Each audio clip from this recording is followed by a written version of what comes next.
The message arrived while I was checking inventory for a new shipment at my store. I didn't even notice my phone vibrating until I looked up and saw the screen light up with a familiar name. I'm gone, don't call, don't text. I'm heading to California with Madison. Oh, and by the way, our joint account is completely empty now. Good luck figuring things out, haha. I read each word slowly, making sure I wasn't misinterpreting anything. I blinked once, twice. There was no shock, no pain, no trembling hands or heart racing like people often describe in moments of betrayal, just a cold sensation creeping down my spine before vanishing, as if I had been expecting this for a long time. Madison, 23, blonde, a sweet smile, and eyes that sparkled with admiration every time he spoke. The new barista at the cafe across the street where Adam, my husband 3 years younger than me, stopped every morning under the pretense of getting a latte before heading to work. I had seen this coming from miles away, from the stolen glances, from the way he suddenly started hitting the gym, buying new cologne, styling his hair like he was trying to turn back time to his 20s. I lowered my gaze and resumed checking the autumn coats that had just arrived. A beige, long-cut one, perfect for one of my most loyal customers, Haley, a busy attorney who always preferred simplicity with elegance. I snapped a picture and sent it to her with a short question. Like it? Adam thought I would panic. He thought I would cry, beg, or rush to the airport like some tragic character in a cheap soap opera. But what he didn't know was that I had been preparing for this day for 6 months. The first time I noticed his change was when he started staying out later. The endless late-night meetings, the sudden business trips that never appeared on his work schedule. Then one day, I found a receipt from an upscale restaurant on the very night he claimed to be working late. A dinner for 2. I didn't need any more proof. The next day I opened a separate bank account. I began discreetly transferring small amounts of my personal income there, ensuring that our joint account maintained just enough balance to avoid suspicion. When Adam suggested merging our finances to simplify everything, I smiled and agreed, while keeping my real savings safely elsewhere.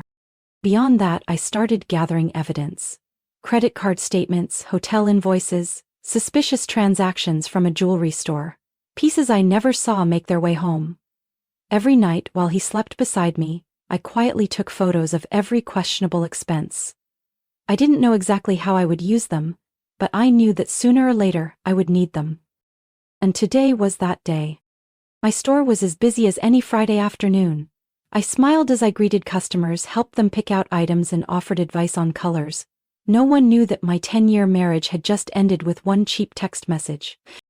I waited until the last customer left, carefully turned off the payment system, and locked up the store.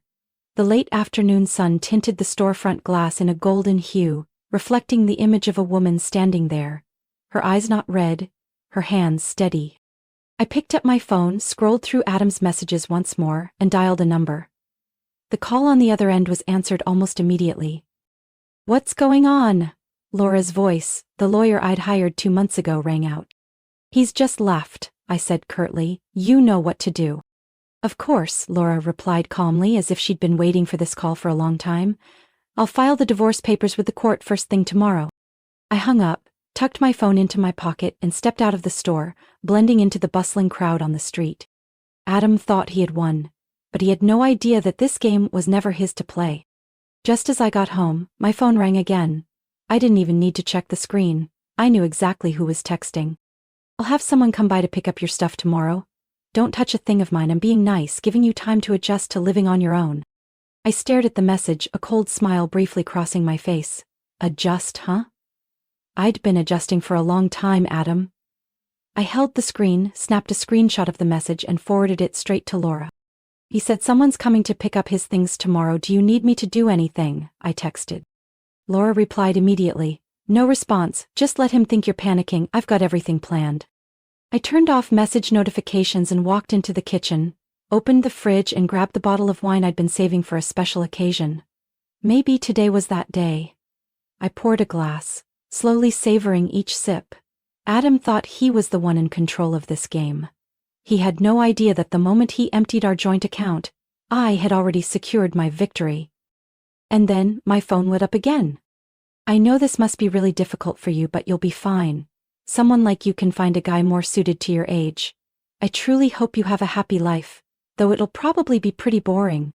A condescending, arrogant message, as if he were graciously granting me a chance to start over.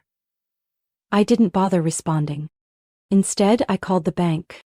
I need to report some fraudulent transactions. The banker's voice was professional and composed. Yes, ma'am, please provide the details. I enunciated every word clearly. 2 first-class plane tickets to Los Angeles booked this morning, along with a hotel payment at Sunset Plaza. Do you have any proof? I opened Adam's message and read his exact words aloud. I'm heading to California with Madison. Oh, and by the way, our joint account is completely empty now. Good luck figuring things out. Huh. The banker was silent for a few seconds before responding. We'll take care of this immediately, Mrs. Harrison. The transactions will be canceled and Mr. Harrison's credit card will be locked right away. Thank you, I said before hanging up. Tomorrow, Adam and Madison would arrive at the airport feeling triumphant, only to realize they had no tickets, no hotel, no grand getaway as they had envisioned. And I wouldn't have to lift a finger. Just sit back and wait for the news to come to me. The next morning my phone rang. Not from Adam, but from another familiar number. This is Tanya, Adam's mother's voice came through. What the hell did you do? I took a deep breath, leaning back in my chair as calm as if this were just a casual conversation. I'm not sure what you're referring to, Tanya. Don't play dumb. Adam said you did something to his credit card. He and Madison are stuck at the airport, they can't go anywhere. He says you canceled his transactions. I shrugged even though she couldn't see me. Oh, is that so? I simply reported fraudulent transactions. Our joint credit card isn't Adam's personal property for him to spend freely on his new girlfriend. The silence stretched for a few seconds. Tanya, I continued calmly, do you know that your son emptied our joint account? That he cheated on me and announced our divorce through a text message? He said you didn't care about him anymore. Her voice wavered slightly. That you pushed him away. I let out a small laugh. Oh, I have Adam's messages, want to hear them? I have the one where he bragged about taking all the money, and plenty of proof of his lies. Tanya was quiet for a few seconds, then let out a sigh. I didn't think he would do that, I just know he's panicking right now. That's no longer my problem. I ended the conversation, not giving her a chance to make any more excuses for her son. By that afternoon the news had spread through our mutual friends. Adam and Madison were stuck renting a cheap motel near the airport, furious when they realized they couldn't rebook their flights, or hotel, with his frozen credit cards. My phone kept buzzing with angry messages from Adam. You just ruined everything for me. You're so cruel, couldn't you just let me leave in peace? You'll regret doing this to me. I didn't bother reading the rest, I simply took screenshots, forwarded them to Laura, and went back to work. Adam thought he could walk away without facing any consequences. But he was wrong. And this was just the beginning. 3 weeks after Adam disappeared with Madison, I received an official notice from his lawyer. My client is requesting a fair division of marital assets, including a stake in your fashion boutique, savings accounts, and jointly owned real estate.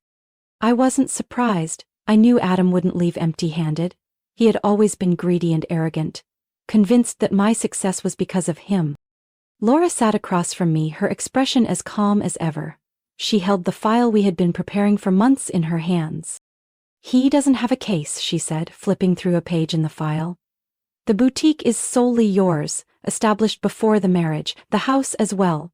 He has no legal claim to any of it. I smiled. Then let's let him embarrass himself in court. On the day of the hearing, Adam showed up wearing a suit I recognized instantly, the same one I had bought for him 4 years ago, back when he still pretended to be a decent husband. But now it looked out of place on him. He no longer carried the arrogant confidence he once did. Madison wasn't there. She had probably already realized that Adam wasn't the golden ticket she had imagined. His lawyer, a sharp-looking man with graying hair, stood up to present his case.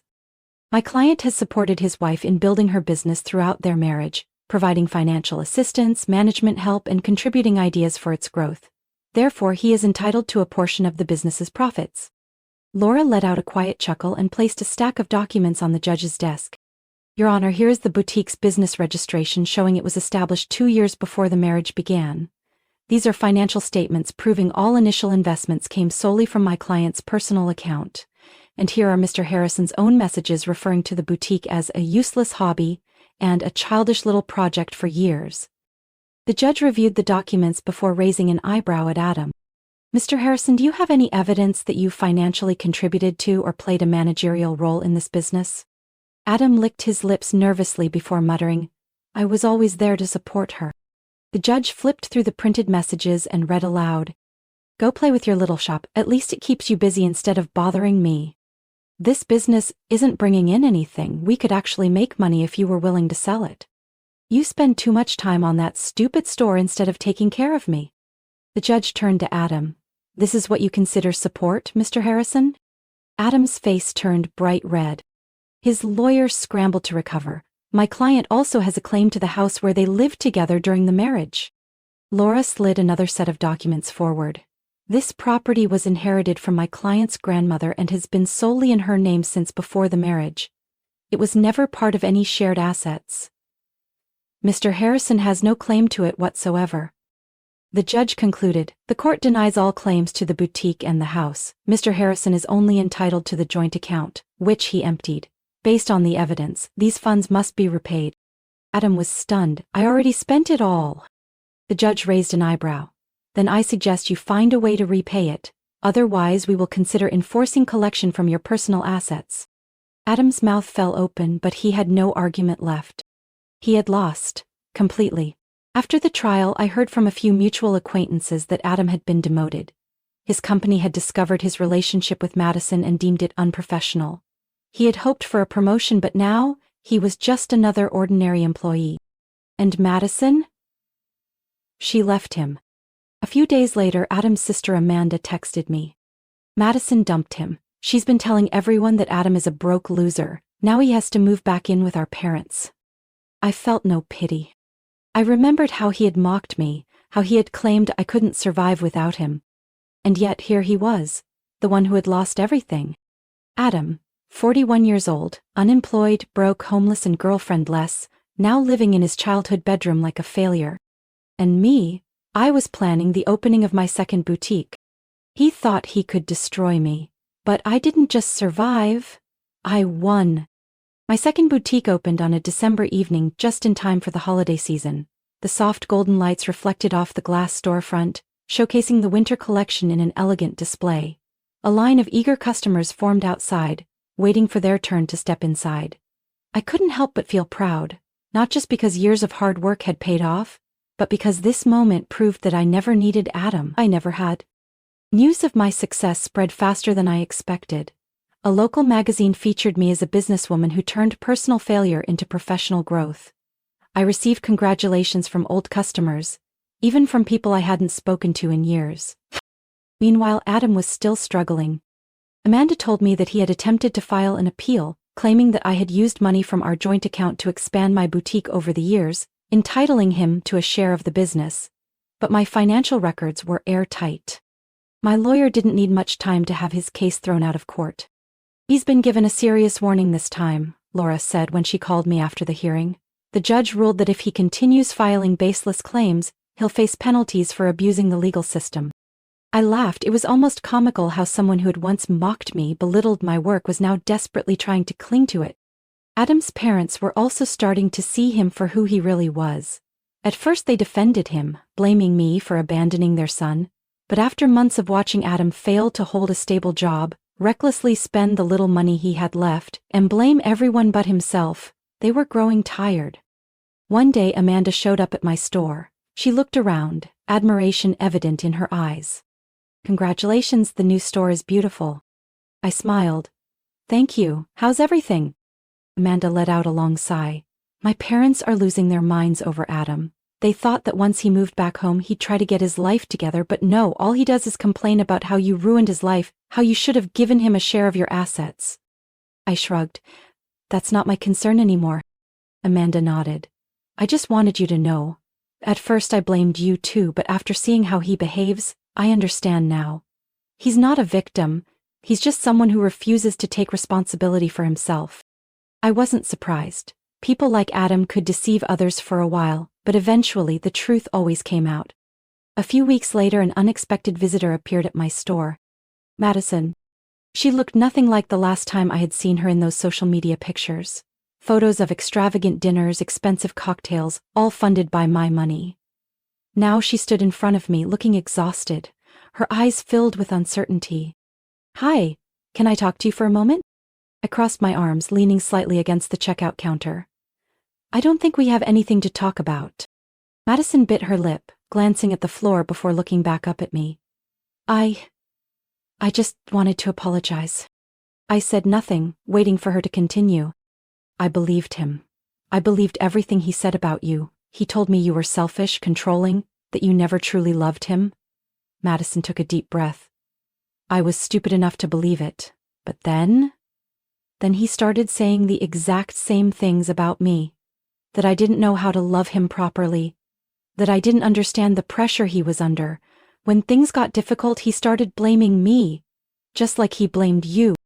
I looked at her, no longer angry, just a little pity. Madison had thought she was special, that she was the one who could change Adam. But the truth was, Adam had never changed. He simply moved from one woman to the next, hoping the next one would tolerate him longer. "I don't need your apology," I said bluntly, "but I hope you won't let someone like Adam ruin your life." Madison nodded. "I left him. And this time, I'm not going back." She walked away, leaving me with the realization that this wasn't just about me and Adam anymore. I hadn't just gotten revenge, I had protected myself. And in the process, I had helped another woman recognize her own worth. A year ago, I had been shattered by a cruel text message. Now, I was no longer a victim. I was the winner. 2 years after Adam left, I stood in front of a brand new store, my 5th boutique in the fashion empire I had built with my own hands. The sleek, elegant sign glowed under the city lights, while streams of customers flowed in and out, and my staff busily arranged the latest collections on the shelves. I couldn't help but smile at the irony of it all. The day Adam sent that message mocking me, he sneered that I only had that little shop to cling to. But that very shop had brought me to a level of success he could never have imagined. News of my career spread farther than I had ever expected. I was invited to speak at women's business conferences, sharing my story of financial independence and the lessons I had learned from my failed marriage. Time and time again after my speeches, women I had never met before would approach me, gratitude shining in their eyes. "I was in the same situation as you," a middle-aged woman told me after one event. "But after hearing your story, I finally found the courage to walk away. I wasn't just building a business. I was creating something bigger, a movement. A message to women that they didn't need to depend on anyone to live a fulfilling life." While I was thriving, Adam's life was falling apart. I didn't need to keep tabs on him. Updates about his downfall found their way to me. He couldn't hold a stable job, his debts were piling up. After Madison left him, he had nowhere else to go but back to his parents' house. "I believed him. I believed everything he said about you. He told me you were selfish, controlling, that you never truly loved him." Madison took a deep breath. "I was stupid enough to believe it, but then he started saying the exact same things about me. That I didn't know how to love him properly, that I didn't understand the pressure he was under. When things got difficult, he started blaming me, just like he blamed you." I looked at her, no longer angry, just a little pity. Madison had thought she was special, that she was the one who could change Adam. But the truth was, Adam had never changed. He simply moved from one woman to the next, hoping the next one would tolerate him longer. "I don't need your apology," I said bluntly, "but I hope you won't let someone like Adam ruin your life." Madison nodded. "I left him. And this time, I'm not going back."